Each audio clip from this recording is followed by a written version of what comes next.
It's a small seaside town, just about at the end of Cape Cod. And in the wintertime, it's a really quiet place.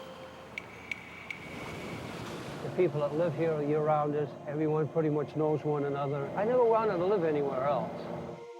It's just a beautiful place to hang out unless something really awful happens. Police are trying to solve the first murder in a small Cape Cod town in more than 30 years. The victim, a local writer named Christa Worthington, was found inside this house in Truro on Sunday. Christa Worthington was found stabbed once through the left chest, missing the heart, piercing the lung, and the knife made an exit wound in her back and went into the kitchen floor below her. Worthington's 2-year-old daughter was also at the house on Sunday and witnessed the attack, but she was not hurt. The details that we heard about apparently Ava attempting to clean her mother's body and finding a child's broom with blood on it and things like that, that was really, really hard to take. The horror that came into this quiet house in the wintertime at the end of the world and just blew up these little wonderful lives.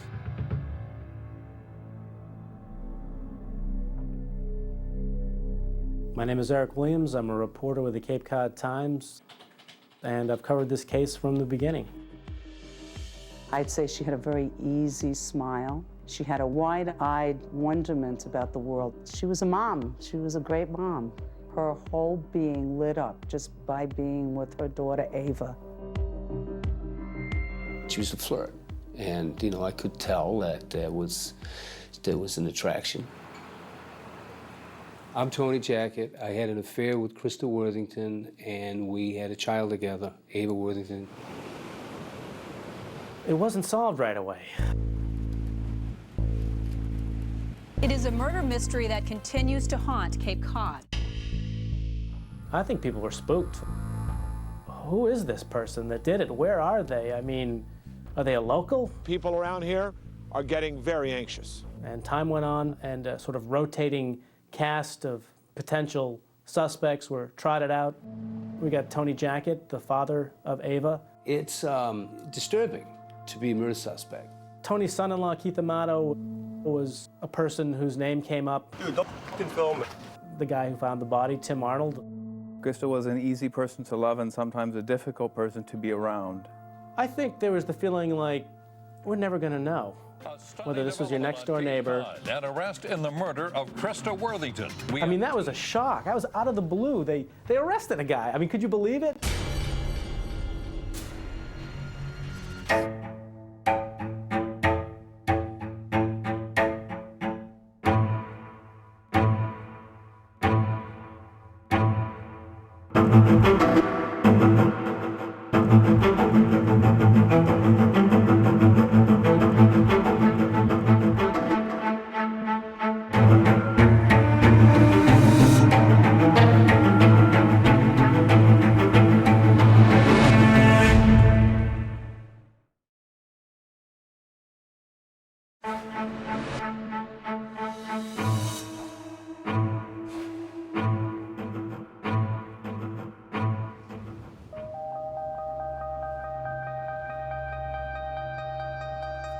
This was a great mystery.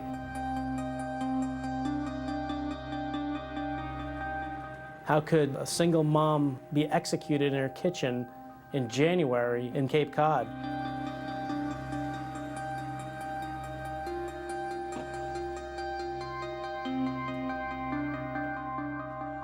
Yeah, I love it in the wintertime because it is quiet and you have, and I like the cold weather. In the wintertime, Cape Cod can feel like the end of the world. It's a real challenge being out on the water, you know, mentally and physically, really. A real independent way of life. It's the only world fishing warden Tony Jackett ever really has known. I feel fortunate and blessed that I was born and raised here. Tony is he's like a nature boy. And that, according to reporter Eric Williams, is pretty much how everybody in the town of Truro saw him. Hi, Nancy. He's a great guy, a gregarious, smart, you know, really a pleasant fellow, you know, who likes the ladies, you know. In 1997, a new lady came to town. A glamorous former fashion writer from New York. She had a bungalow right next to the harbor master shack. And this is the harbor master's shack. This pink one, that was hers. She's sitting on the porch, and I'm right there. And Jacket, married with 6 kids, nonetheless went for her hook, line, and sinker. She was someone very different from the people that I knew. She was mysterious, enigmatic, somewhat of a loner. Her name was Christa Worthington. A 40-year-old Vassar grad, she lived what seemed a life in the fast lane. Covering the runways of New York, London, and Paris for top fashion magazines. Scoring an interview with fashion superstar Yves Saint Laurent when she was just 26. That was her building when she moved back from Europe. But Steve Radlauer, who dated Christa for 2 years in New York, says she never felt part of the glamorous world she covered. I think she was feeling a little burned out after her European women's wear years. Her prominent New England family owned a slew of properties in Truro, Owned by John Worthington Sr. including this one, where she moved a few months later. It seemed like the perfect retreat and the perfect place to have a child. She had this having a baby thing in mind, and I think she felt that this would be a good place to do that. The complication was that she was not married, didn't have a boyfriend. She was, I think, intrigued with the local color. Local color, including you. Yeah. I could tell that there was an attraction. You know, ultimately, I ended up over a house, having a cup of tea, and then one thing leads to another, and... For about a year, off and on, they had an affair. I had become a slave to my ego. And for the beautiful writer who desperately wanted a child, and the local fisherman who already had 6, one thing did lead to another. So she comes to you at some point and says, I'm pregnant. Right. This is a surprise.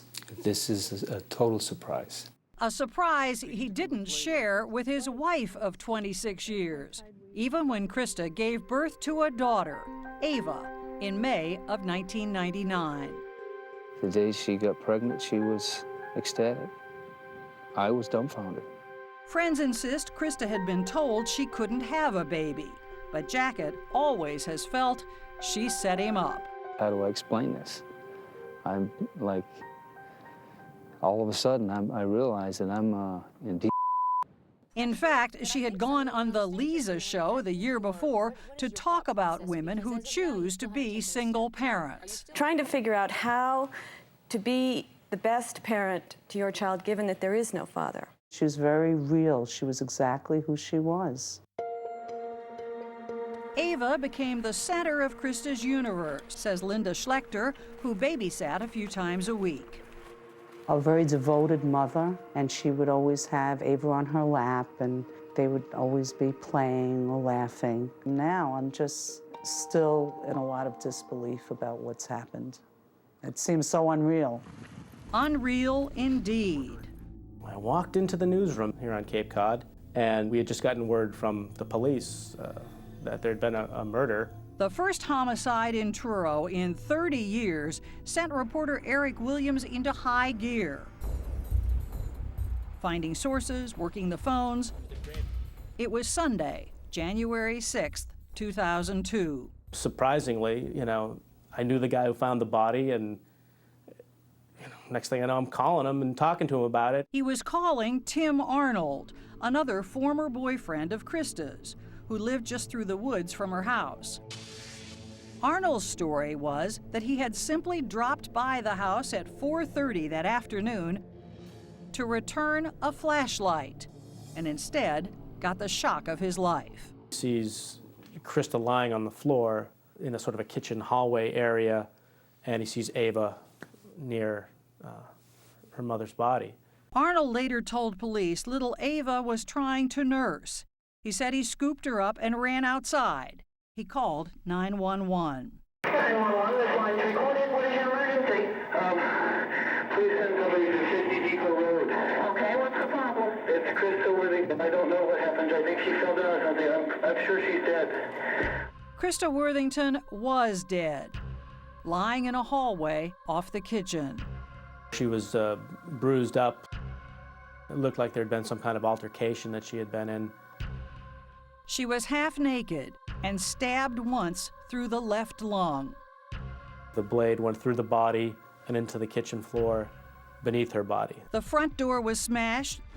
There were drag marks on the ground outside, and several personal items scattered in the drive. Some socks were found outside, maybe a barrette, a pair of reading glasses. The disarray continued inside. Shocked EMTs carelessly grabbed a blanket from the house to cover Christa's body. Soon, all of Truro knew what had happened. We got just a phone call that Christa got murdered. What was your reaction when you got this phone call? Just disbelief. I mean, like, why? It seems so senseless. With all the elements of a classic mystery, sensational reports of the murder on Cape Cod topped the news around the country. It was a murder that rocked the world of high fashion, leaving Christa's nervous neighbors with no reason to suspect that it would take police literally years to solve this crime. Not that they didn't have plenty of suspects. And it became some kind of awful parlor game, you know, in living rooms on the Outer Cape and maybe even beyond, as you'd sit around and once again go through it and try to figure out, could it have been Tim? Could it have been Tony? How did it go down? By the spring of 2005, townspeople were starting to think police never would figure out who killed Christa Worthington. This was just a random awfulness that just came screaming out of the woods of Truro and festered for 3 years.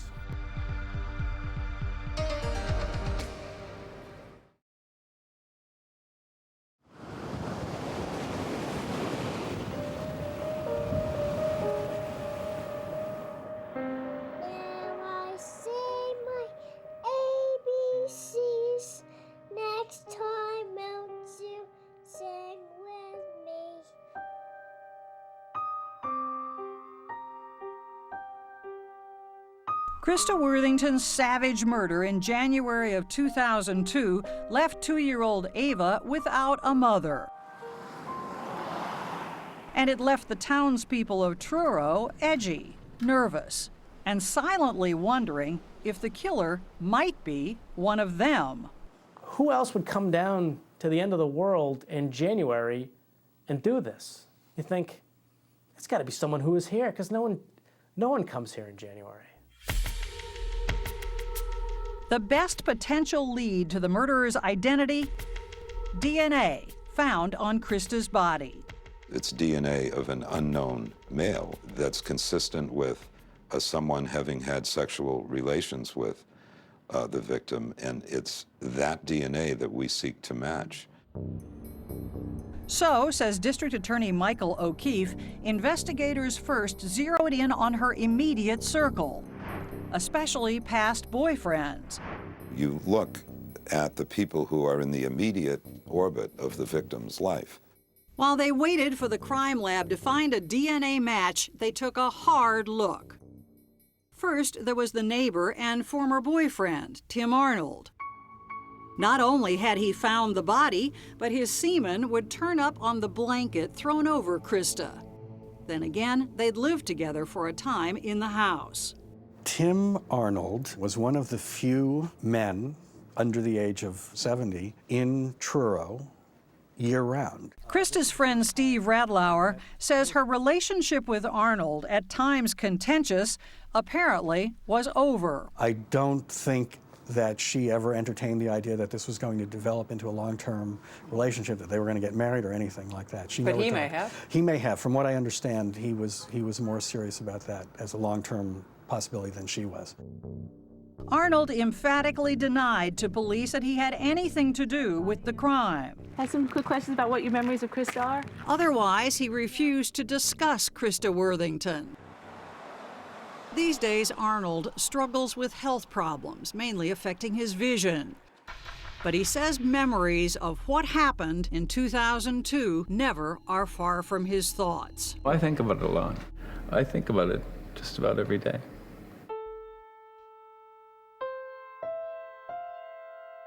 Sometimes writes about Christa. The Christa I knew was a person of contradictions. She was by turns bright, talented, and ambitious, and then a homebody who wanted nothing more than to spend time with her child. While Tim Arnold may have been at the top of the suspect list, I was interviewed a lot. early on, Ava's father, Tony Jackett, wasn't far behind. You can certainly understand why the police would think that you had a motive to kill her. Why? There was no motive. What was the motive? Ava? Wow. According to Christa's friends, Jackett had little time for the baby at first, and eventually Christa demanded that he at least pay child support. She also demanded that he tell his wife, Susan. You didn't have a clue? No. He said I had an affair, and he said, there's a child. And I said, you're kidding. Then, to Tony's total shock, she forgave him. Take a walk on the beach. It's been too many years, and he's a nice man. People make mistakes. He's only human. Look at it. Isn't it lovely? I don't want this anger in me. I just want to make this all work. And by the time of the murder, the Jacketts claim it was more or less working. The three of them had a relationship of sorts with Ava at its center. Tony, they say, had no reason to kill Christa. We had her over for dinner, and it was a little uncomfortable the first time. But the more I got to know her, I liked her. I thought she was a nice person. Susan says Tony was at home with her when Christa was killed. But police refused to rule anyone out, and the suspect list was expanding to Agatha Christie-sized proportions, at times even including Tony's then son-in-law, Keith Amato, who'd taken an outside shower or two at Christa's house near the beach. Even Christa's elderly father was drawn into the investigation through his 29-year-old girlfriend. You just love taking pictures of me, don't you? A former heroin addict upon whom Christa thought he was spending far too much money. Meanwhile, the state crime lab was hopelessly backed up. Months passed with no word on the DNA taken from Christa's body. The police went to the FBI for a profile of the killer, but nobody seemed a fit. Then finally, a year after the murder, the crime lab at last produced results. Disappointing results, because the DNA from Christa didn't match Tony Jackett or Tim Arnold or any other suspect the police had.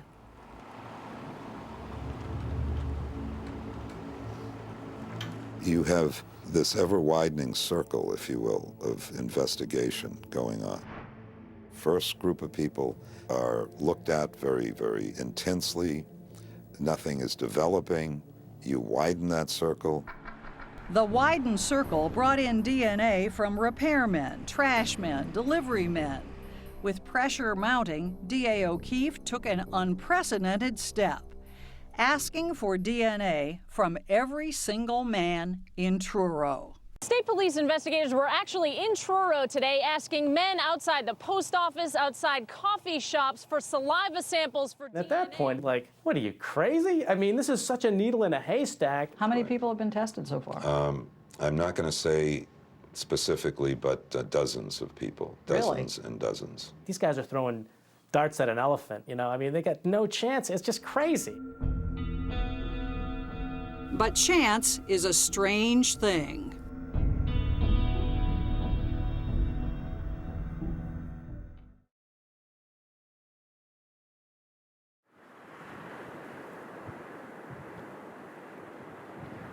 In the 3 years police were searching for Christa Worthington's killer, an uneasy peace settled over Cape Cod. It's somebody that knows her. Still, no arrests in this case. No one's been ruled out either. As the investigation dragged on, it just makes you think, No one has been named a suspect. only the random DNA roundup got much public attention. It did seem to smack of some desperation. Meanwhile, whole books were being written about this unsolved murder.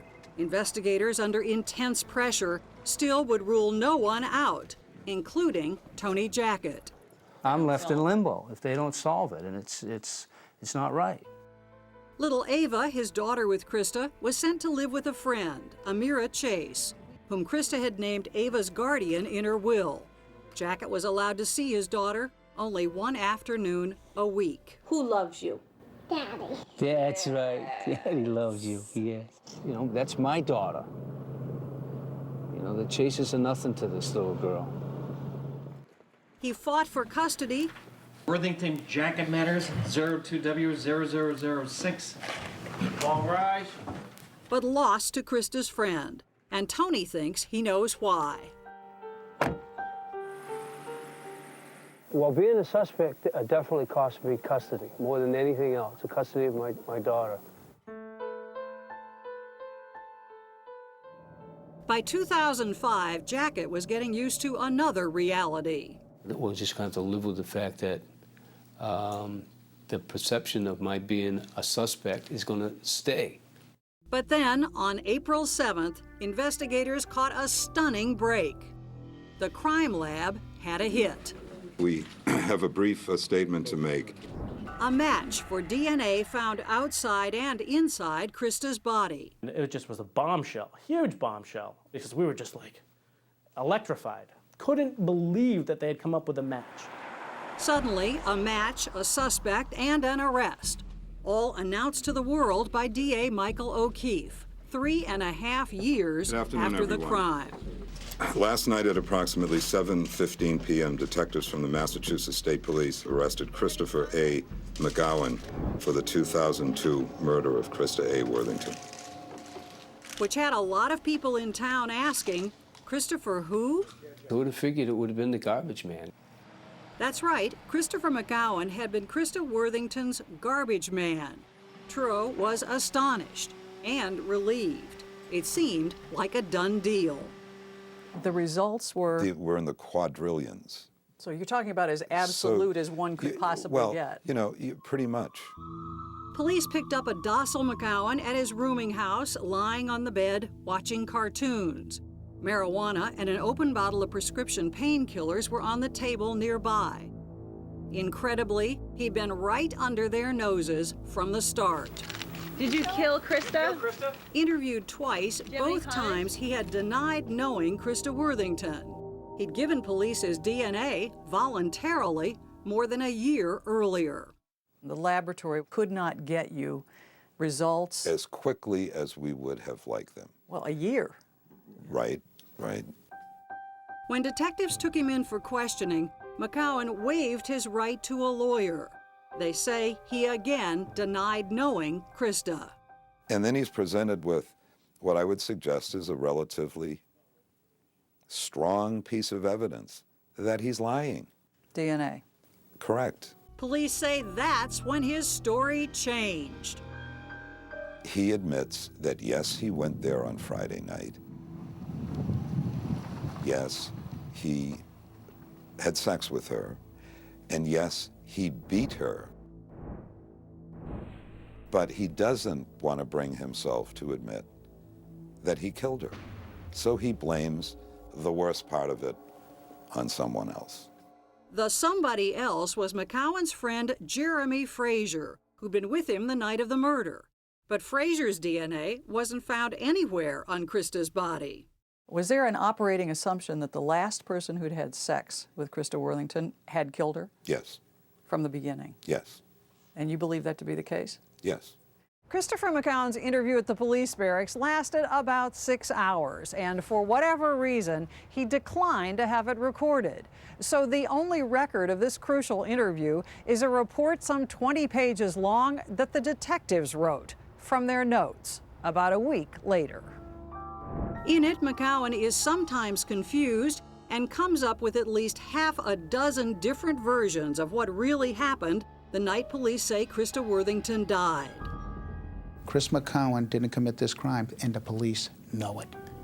Attorney Bob George took McGowan's case after the police interrogation and says they jumped to conclusions from the start, noting that the DA's website listed this murder as solved almost from the moment of McCowan's arrest. A person of Chris McCowan's race, class, and limited capacities was an easy target. An especially easy target, he says, because Christopher McCowan literally wasn't smart enough to defend himself. This is a person with a 76 to a 78 IQ on his best day, meaning on a day where he's not using drugs and alcohol, not under pressure. Under pressure and under the influence. He was using Percocet that day. He was using marijuana that day. George says his client was putty in the hands of the police. This is a false confession, and I don't accept it. What do you I don't say know about how much of it is actually coming from Chris McCowan's mouth or how much of it is coming from the police investigation. I don't know. As for the DNA, the linchpin of the prosecution's case, the significance of that, George says, is all in how you look at this crime. Court's now in session. Please be seated. And the police, he's about to tell the jury, are looking at it all wrong. The forensics in the case could very well set Chris McCowan free. That person who killed Christa Worthington was white. They had footprints that were unidentified, they had palm prints that were unidentified, and they had unknown male DNA from 3 individuals under her fingernails.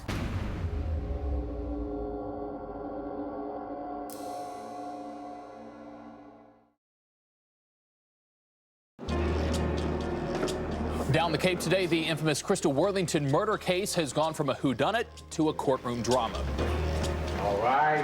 Commonwealth of Massachusetts versus Christopher M. McCowan. Prosecutors go into Christopher McCowan's trial confident that the jury will accept their simple theory of Christa Worthington's murder.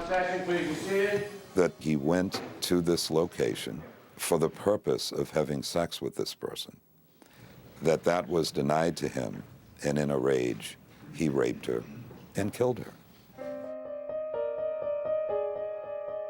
The case against Christa's alleged killer, District Attorney Michael O'Keefe concedes, depends on 2 vital pieces of evidence. The DNA and the statement together were the 2 major pillars of the case.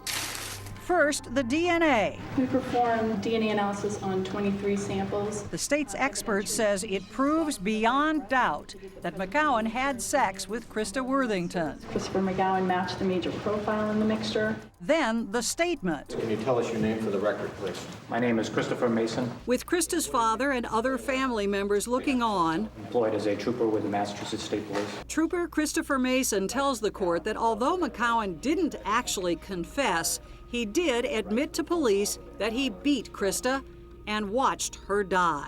Mr. McCowan stated, "I never meant for that lady to get killed. It's a nightmare after nightmare, and not a day goes by that I don't think about it." He went up there looking for sex. Christa Worthington confronted him, and it got very ugly. In the prosecution scenario, McCowan was drinking heavily that night. He joined friends at a local club. They were videotaped by an onlooker while taking part in a rap contest. This person wanted the company of a woman after partying and drinking all night. So, O'Keefe continues, at around 1:30 a.m., McCowan drove to Christa's house in Truro, where he killed her. And he was alone. He was alone. And he didn't have any prior relationship with her. Other than his familiarity with who she was, where she lived, and the fact that she lived alone. That is where McCowan's attorney, Bob George, insists prosecutors have it all wrong. Now, when they found the DNA for 39 months, you will hear, they were looking to speak to Christa's last lover. He wants to convince the jury there is reasonable doubt about everything in this case. Suddenly, Christa's last lover was a rapist. For starters, George claims his client and Christa may have been involved. Chris McCowan could have reasonably had a consensual sexual relationship with Christa Worthington, and anyone who doesn't believe it is someone who just refuses to accept it. And that's the defense's explanation for the damning DNA evidence, that Christa Worthington voluntarily had sex with McCowan, probably that Thursday, his day for picking up the trash, and that later someone else came along and killed her. You don't have McCowan's fingerprints at that scene. You don't have McCowan's hair at that scene. You Got don't have McCowan's DNA at that scene. Yeah, consensual sexual episode on Thursday. But George says getting the jury to believe that could be a problem because his client is being tried in Lily White, Cape Cod. If you had the same body of evidence, and Johnny Whitebread was home for the holidays, it was from some affluent family on the Cape, the same body of evidence, he wouldn't have been charged. But miles away in New York, Christa Worthington's former boyfriend, Steve Radlauer, says race has nothing at all to do with his doubts. Let's hear about that consensual relationship. How long had that been going on? I saw Christa 2 weeks before she was murdered, roughly. It wasn't going on then because we would have heard about it. That would have been her top story. Top of the Christa News would have been, I'm having an affair with my local trash man. You won't believe it. Top story. Yeah. Back in court, the defense also must deal with its other big problem, that statement. And when he walked into that police station on April 14, 2005, the police had to get a statement out of him. So they intimidated him, George argues, in a 6-hour interrogation, much as they'd done with other suspects like Tim Arnold. And when you told them that you did not kill Christa Worthington, what was said to you? But, oh, yes, I had. It was like getting worked over, you know, like physically getting beaten up. Another one-time suspect, Keith Amato, described a similar experience. Trooper Maughan slammed his hand down on the table and said, "This is a murder investigation, and if we so choose, we will turn your life inside out." They did exactly the same thing to them that they did to McCowan, except that they were smart enough. And they had the wherewithal in the background to know when to say, stop, cut it out, I'm not doing this anymore, I want a lawyer. As far as IQs go, what's the score for someone who's mentally retarded?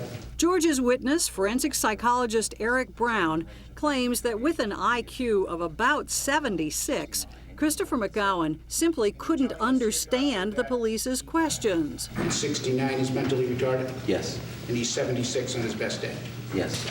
Rubbish, says the prosecution. McGowan seemed smart enough when Brown gave him an intelligence test. For relativity, he indicated Einstein. And for Gandhi, he wrote spiritual leader of India. And for Koran, he wrote Muslim Bible. That's correct?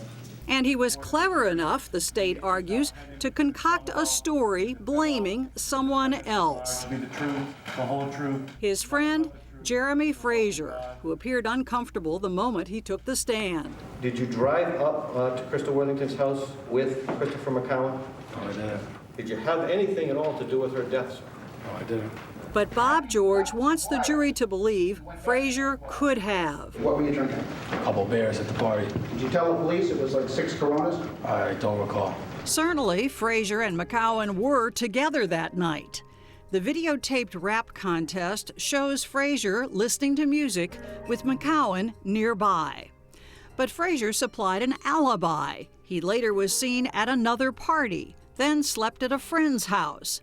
And his DNA doesn't show up anywhere at the crime scene. He was a convenient patsy for the defendant to blame. He had nothing to do with this murder. No. Bob George also argues that police bungled the whole investigation. There were fibers, hairs, DNA that never made it to a lab, and a crime scene contaminated by careless EMTs. They had all kinds of evidence at that scene that was either mishandled, ignored, or thrown away.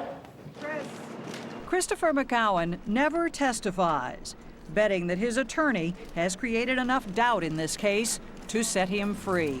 It's based on an assumption, a false assumption, that a Vassar-educated, wealthy heiress could not possibly have had consensual sex with a black, uneducated, troubled garbage man.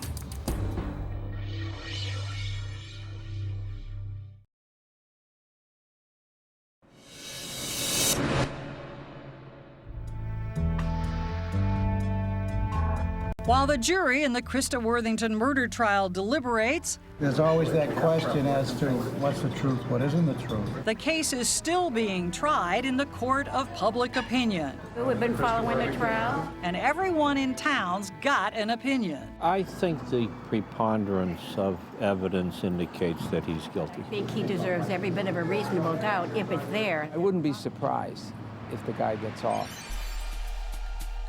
Days go by, the clock ticks on, without a verdict. It's always good when they're out a long time. Christopher McCowan's lawyer, Bob George, is taking an optimistic view, insisting that time and the evidence are on his side. If you can't trust what you find at the crime scene because the scene has been corrupted, if you can't trust the statement because it's unreliable, and if the DNA doesn't mean anything because the defendant could have been involved in a consensual relationship with the victim, then what happened?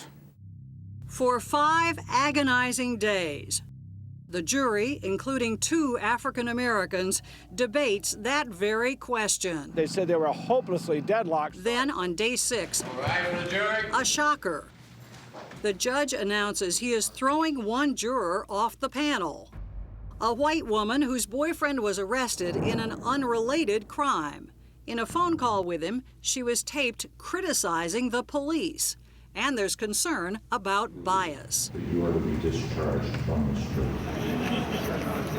Word began circulating around 11:30 this morning that this jury had finally come to a verdict. It is now in session. Please be seated. 2 days after a new juror is seated, the logjam breaks. What say you, Mr. Foreman? Christopher McCowan learns his fate. We, the jury, unanimously return the following verdict of guilty of murder in the first degree. He was devastated by the verdict. Anyone with eyes could see that he was terribly hurt by what happened.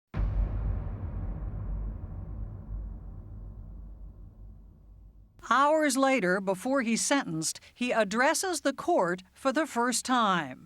This case, sir, is a very horrendous case. I feel sorry for the victim's family, her daughter, and her. And never meant for this to never take place. But he still claims he had nothing to do with Christa Worthington's death. But, Your Honor, all I can say is that I'm an innocent man in this case, and that's all I got to say. The court doesn't buy it. The court hereby sends you to be imprisoned at the Massachusetts Correctional Institution at Cedar Junction for and during the term of your natural life without the possibility of parole. On indictment number 05-109-02, the jury having found you guilty of aggravated rape. Chris. Did I want to not guilty? Of course I wanted to not guilty. You know, my belief in McCowan's innocence is what drove me. I believed he was innocent and still believe he's innocent and will believe he's not guilty until the day I die. You want me to stand at the podium? Even after the verdict, Bob George refuses to give up. He's a little suspicious about what really happened to get that juror removed. You've got a juror receiving phone calls on her cell phone from someone who's incarcerated in a deliberating deadlocked jury in a major murder case from the jail. You don't have to be Oliver Wendell Holmes to figure out there's something strange about that. We'll find out what happened. I think there's a lot of conspiracy theory types that, will never be satisfied. Eric Williams, who's covered the case from day one, says while replacing the juror confused things, in the end, he has confidence in the jury's decision. There was enough evidence, it seemed, to push them to unanimously agree, and I think for most Cape Codders, that's good enough.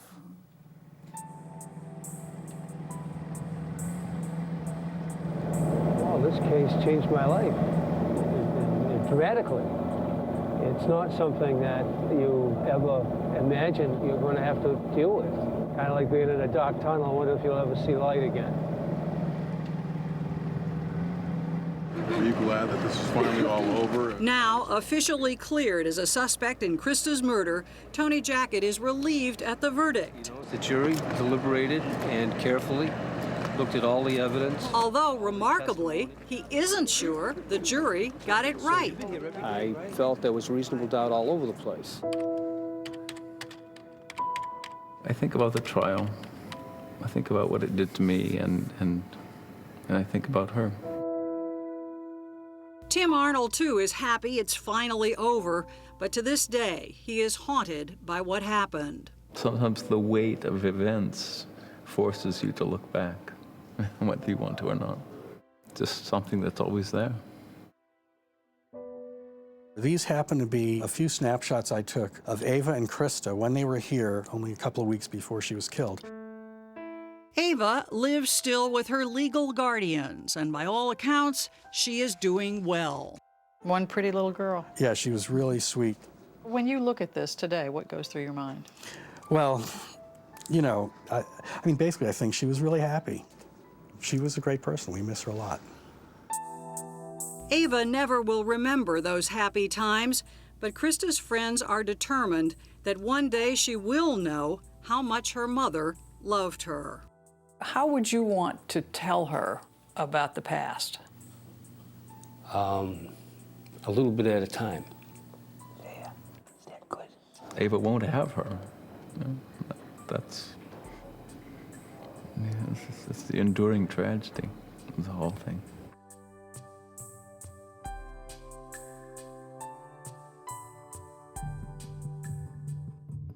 For nearly 16 years, 48 Hours has covered the aftermath of Christa Worthington's murder and Christopher McCowan's trial. Guilty of murder in the first degree. Soon after his conviction, the verdict was called into question when several jurors made allegations of racial bias during their deliberations. That prompted the trial judge to take the unusual step of calling all 12 jurors back to court to be questioned. Their testimony revealed there was racial tension in the jury room, and McCowan's attorney, Bob George, thought it was sufficient grounds for a retrial.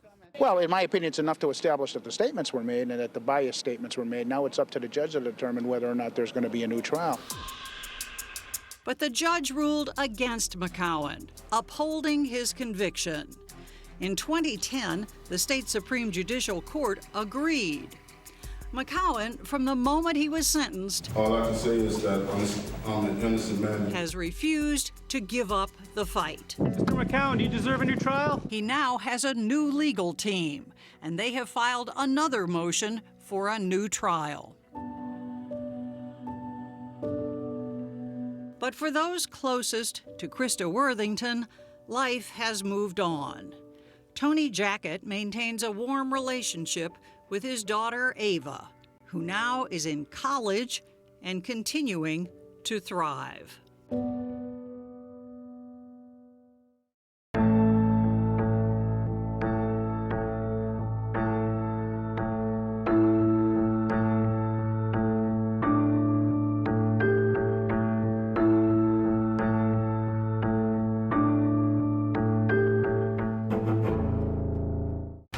I was knocked unconscious. I couldn't protect her. 1978, a teen murdered. Who would want to kill her and why? 1984, another teen murdered. Same beach, multiple suspects, but one of them worked for the police. 48 Hours Crime Time double feature continues next on CBS.